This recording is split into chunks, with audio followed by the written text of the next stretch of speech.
महाराष्ट्रातील एका छोट्याशा गावामध्ये समुद्रकिनारी बाबूराव नावाचा एक मच्छीमार, त्याची पत्नी शांता आणि 2 मुलांसोबत राहत होता. बाबूराव रोज मासे पकडण्यासाठी समुद्रात जात असे आणि शांता घरी राहून 2 मुलांचा सांभाळ करत अशा प्रकारे ते आनंदात राहत होते. बाबूराव बोलला, मी मासे पकडण्यासाठी जातोय, मला जास्त मासे पकडावे लागतील, कारण सोनूच्या शाळेची फीस भरायची आहे ना मला. ठीक आहे, तुम्ही तुमची काळजी घ्या. जास्त लालसेपोटी आपला जीव धोक्यात टाकू नका. हो, तू काळजी करू नकोस, मी लवकर येईन. बाबूराव मासे पकडायला समुद्रात निघून गेला. जास्त मासे पकडण्याच्या लोभामध्ये बाबूराव आपली बोट घेऊन समुद्राच्या मधोमध जाऊ लागला. तेव्हा एक मच्छीमार म्हणाला, अरे भाऊ, तेथे जाऊ नका. तिथे राणी नावाचा मासा तिच्या पिलांसोबत राहतो. तिच्या पिलांवर काही संकट आलं की ती मारते. तुझ्या जीवाला धोका होऊ शकतो. मग बाबूराव म्हणाला, मला घर चालविण्याकरिता जास्त पैशांची गरज आहे. राणी मासा जर तिच्या मुलाचा सांभाळ करते तर मलाही माझ्या मुलांचा सांभाळ करायचा आहे. तुम्ही काळजी करू नका, मला काही होणार नाही. बाबूरावने त्या मच्छीमाराचे काहीच ऐकले नाही आणि तो समुद्रात निघून गेला. जसे बाबूरावने पाण्यात जाळे फेकले, त्या जाळ्यात राणी माशाचं पिल्लू अडकलं. हे पाहून राणी माशाने बाबूराववर हल्ला केला आणि बाबूराव गंभीररित्या जखमी झाला. हे पाहिल्यानंतर काही मच्छीमारांनी बाबूरावला आपल्या घरी आणलं. आपल्या नवऱ्याला जखमी हालतमध्ये पाहून शांता खूप रडू लागली. अरे देवा, हे काय झालं? आता मी काय करू? मी तुम्हाला सांगितलं होतं की जास्त लालसेमध्ये पडू नका. बाबूरावची परिस्थिती पाहून डॉक्टर म्हणाले, जखमा खूप झाल्यात, इलाज करण्यासाठी खूप खर्च लागेल. मी आता काही औषधं लिहून देतो, पण बाकी सगळे देवाच्या हाती आहे. आता बाबूराव आजारी पडून खूप महिने झाले होते, पण त्याला ना औषधं कामी आली ना देवाचा आशीर्वाद. तुम्ही काही काळजी करू नका, सगळं काही ठीक होईल. देवाच्या कृपेने तुम्ही लवकर बरे व्हाल. आजार पण वाढत चाललं होतं आणि घराची परिस्थिती खालावत चालली होती. आता शांताजवळ 2च आव्हानं होती, एक तर बाबूरावचा इलाज आणि घराचा खर्च भागवणे. शांताने मनाशी ठरवलं की ती आता पैसे कमावणार आणि घरचा खर्च भागवणार आणि नवऱ्याचा इलाजही करणार. शांताने एका सोनाराजवळ आपले दागिने गहाण ठेवून काही पैसे उधार घेतले आणि मासे खरेदी करून ती बाजारात विकू लागली. रोज सकाळी स्वयंपाक बनवणं आणि सुहासला औषधं पाजणं, मासे खरेदी करायचे आणि बाजारात विकायचे, हे तिला खूप जड जात असे. पण तरीही तिने आपली हिंमत नाही हारली. ओ मॅडम, इकडे या, ताजे मासे घेऊन जा. या मोठ्या माशाचा काय भाव आहे? जास्त नाही लावणार मॅडम, फक्त 100 द्या. मासा लई भारी आहे. 90 रुपये घे आणि साफ करून दे. हो मॅडम, आता देते. शांताने काही दिवस मासे विकून पैसे जमा केले आणि मनात विचार करू लागली, फक्त अजून थोडे पैसे जमा झाले की मी माझ्या नवऱ्याचा इलाज करू शकेन. दुसऱ्या दिवशी शांता समुद्रकिनारी मासे खरेदी करण्यासाठी गेली. तिथे तिने पाहिलं की एका मासेमाराने राणी माशांची काही पिल्लं पकडून आणली होती. शांताला समजलं की राणी मासा खूपच दुःखी आणि रागावला असेल, म्हणून तो मासा आता दुसऱ्या मच्छीमारांचं सुद्धा नुकसान करेल. त्यामुळे शांताने जमा केलेले सर्व पैसे त्या मच्छीमाराला दिले आणि माशांची पिलं लगेच विकत घेतली आणि त्या पिलांना समुद्रात परत सोडून दिलं आणि पिलं त्यांच्या आईकडे म्हणजेच राणी माशाकडे परत गेली. आपल्या पिलांना पाहिल्यानंतर सोनेरी राणी मासा खूप आनंदी झाला. परंतु सर्व पैसे संपल्यामुळे शांता खूपच दुःखी झाली आणि ती समुद्रकिनारी एकटी बसून आपल्या नवऱ्याचा इलाज कसा होईल याचा विचार करू लागली. आता मी काय करू? माझे जमा केलेले सगळे पैसे खर्च झाले. आता मी घर कसं चालवू? नवऱ्याचा इलाजही कसा करू?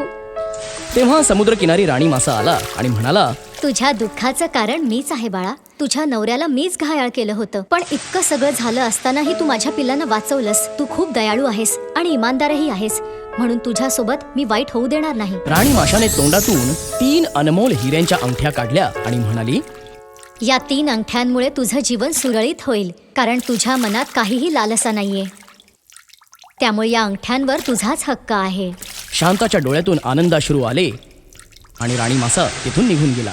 शांता आपल्या घरी आली आणि सगळी हकीकत तिने आपल्या आजारी नवऱ्याला सांगितली. हे ऐकून बाबूरावच्या डोळ्यांमध्ये अश्रू आले आणि तो म्हणाला, आज मला कळलं की माझ्या मनामध्ये किती लोभ आहे, म्हणून ही वेळ माझ्यावर आली आणि तुला तुझ्या चांगुलपणाचं आणि इमानदारीचं चांगलं बक्षीस मिळालं. आता मी या अंगठ्यांना विकून तुमचा चांगला इलाज करेन आणि तुम्ही लवकरच बरे व्हाल. शांताने एक अंगठी सोनाराला विकली आणि त्या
नवऱ्याचा चांगला इलाजही केला. सोनू आणि राजू चांगल्या शाळेत जाऊ लागले आणि बाबूराव आपल्या परिवारांसोबत समुद्रकिनारी गेला आणि राणी माशाला आपल्या चुकीबद्दल माफी मागितली आणि राणी माशाला धन्यवादही दिले. तर मित्रांनो, या गोष्टीतून असा बोध होतो की आपल्यावर कितीही संकट आलं तरी त्याला सामोरं जाण्याची हिंमत आपल्यात पाहिजे. त्यामुळे लोभामध्ये पडून दुसऱ्याला मदत करावी, कारण दुसऱ्याचं भलं करण्याने आपलं कधीच वाईट होत नाही.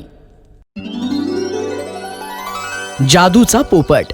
एका छोट्याशा गावात एक अतिशय गरीब कुटुंब राहत होतं. त्या कुटुंबात रामू, त्याची पत्नी सीता आणि त्यांचा मुलगा चिंटू राहत असे. त्याच गावात एक पोपट सुद्धा राहत होता. त्याचं नाव होतं रघु. तो पोपट खूप चमत्कारी होता. तो जिथे जिथे जाई तिथे कोणत्याही गोष्टीची कमतरता भासत नसे. एक दिवस रघु उडत उडत त्या गरीब कुटुंबाच्या घरात गेला. रघु मनात विचार करतो, अरे वा, मला वाटतं की आज इथं खूप चांगलं जेवण मिळेल. मी पोट भरून खाणार. रघुला एका टेबलावर पेरू दिसतात. अरे वा, पेरू मला तर हे खूप आवडतात. ते मी आता पोट भरून खाणार. रघु पोपट पेरू खायला लागतो. तेवढ्यात सीता रघुला पेरू खाताना पाहते. तिला खूप राग येतो आणि ती त्याला तिथून हाकलून लावते. जा इथून. माहित नाही कुठून कुठून येतात. मी तर वैतागून गेले. सीताने हाकलावून दिल्यावर रघु शांतपणे एका कोपऱ्यात बसून राहतो. काही दिवसांनंतर त्या कुटुंबाची परिस्थिती सुधारते. एक दिवस रामू आणि सीता जेवण करताना बोलत असतात. आजकाल आपली खूप चांगली प्रगती होतीये. काम देखील खूप चांगलं चाललंय. रामू म्हणतो.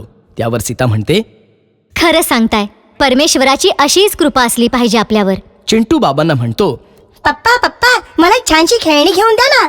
माझ्या सर्व मित्रांकडे खेळणी आहेत. त्यावर रामू म्हणतो, हो बाळा, मी नक्कीच तुला खेळणी आणून देईन. आपण सगळे किती आनंदात आहोत. माझ्या कुटुंबाला कुणाची नजर ना लागो. घरात एकंदरीत सगळीकडे आनंदाचं वातावरण असतं. तर इकडे रघु स्वयंपाकघरात पेरू खात असतो. मज्जा आली. पेरू खाल्ला, मज्जा आली. पेरू खाल्ला, मज्जा आली. काही वेळाने सीता स्वयंपाकघरात येते आणि रघु पोपटाला पेरू खाताना पाहून तिला अतिशय राग येतो. सीता रघुला घरातून बाहेर काढण्यासाठी पिंजऱ्यात पेरू ठेवते. रघु पिंजऱ्यातील पेरू खाताना पिंजऱ्याचा दरवाजा बंद होतो आणि तो पिंजऱ्यात अडकतो. मला बाहेर काढा. मी इथे फसलोय. मला वाचवा. दुसऱ्या दिवशी सीता पिंजरा उचलून बाहेर दूरवर रघु पोपटाला सोडून येते. रघुला घरातून हाकलून दिल्यानंतर रामूची परिस्थिती हळूहळू बिकट होत जाते. रामूला आपल्या व्यवसायात खूप नुकसान होतं. हे असं कसं झालं? अचानक इतकं सगळं कसं बदललं? आतापर्यंत तर सगळं काही व्यवस्थित चालू होतं. रामू म्हणतो, मला वाटतं परमेश्वर आपल्यावर रागावला असेल. चिंटू म्हणतो, आता मला खेळणी नाही भेटणार. आणि रडत रडतच घराबाहेर जातो. पुन्हा काही दिवसांनंतर रघु पोपट रामूच्या घरी येतो. मी पुन्हा आलो. मी पुन्हा घरी आलो. आता मी खूप पेरू खाणार. रघु सरळ स्वयंपाकघरात जातो आणि पेरू खायला लागतो. थोड्या वेळात सीता स्वयंपाकघरात येते आणि रघु पोपटाला बघून म्हणते, एक तर घरात इतक्या अडचणी चालू आहेत, त्यात हा पोपट मला त्रास देतोय. सीता रघुला तिथून हाकलून देते. रघु उडत उडत एका कोपऱ्यात लपून बसतो. पुन्हा काही दिवसांनंतर रामूच्या घराची परिस्थिती सुधारते. त्याचा व्यवसायही चांगला चालू लागतो. एके रात्री जेव्हा रघु पोपट पेरू खात असतो तेव्हा पिंजऱ्यात अडकून जातो. या लोकांची इच्छा तरी काय आहे? एका पोपटाला शांतपणे पेरू देखील खाऊ देत नाही. मी काय चोरी करतोय का इथे? बस पेरूच तर खातोय ना. तितक्यात रामू स्वयंपाकघरात येतो आणि पिंजऱ्यातील पोपटाला पाहून त्याला बाहेर सोडून देतो. हा पोपट पण किती हट्टी आहे. परत परत घरात येतोय. जसं रामूने रघु पोपटाला सोडून दिलं तसं इकडे दुसऱ्या दिवसापासून त्यांच्या घराची परिस्थिती बिकट होऊ लागते. रामूला व्यवसायात मोठं नुकसान होतं. कुणालाच समजत नव्हतं की असं होतंय तरी का. रघु पोपट घरात आला तर घराची परिस्थिती चांगली होते आणि त्याला बाहेर काढून दिल्यानंतर परिस्थिती लगेच बिकट होते. एक दिवस सीता रघु पोपटाच्या घरी यायच्या आणि बाहेर जाण्याच्या स्थितीवर लक्ष ठेवते. हा पोपट जेव्हा घरी येतो तेव्हा घरात भरभराट होते आणि जेव्हा हा घरातून बाहेर जातो घराची परिस्थिती बिकट होते. हा पोपट जादूचा तर नाही ना? आता हा पोपट घरी आला ना की मी त्याला कुठेही जाऊ देणार नाही. सीता रघु पोपटाची खूप आतुरतेने वाट बघते, परंतु रघु पोपट पुन्हा कधीच त्या घरात येत नाही आणि ते कुटुंब त्याची वाट बघत पश्चाताप करत बसतात. तर मुलांनो, या गोष्टीतून काय बोध मिळतोय? आपल्याला काही गोष्टींचं महत्त्व तेव्हा कळतं जेव्हा ते आपल्याला सोडून गेलेले असतात.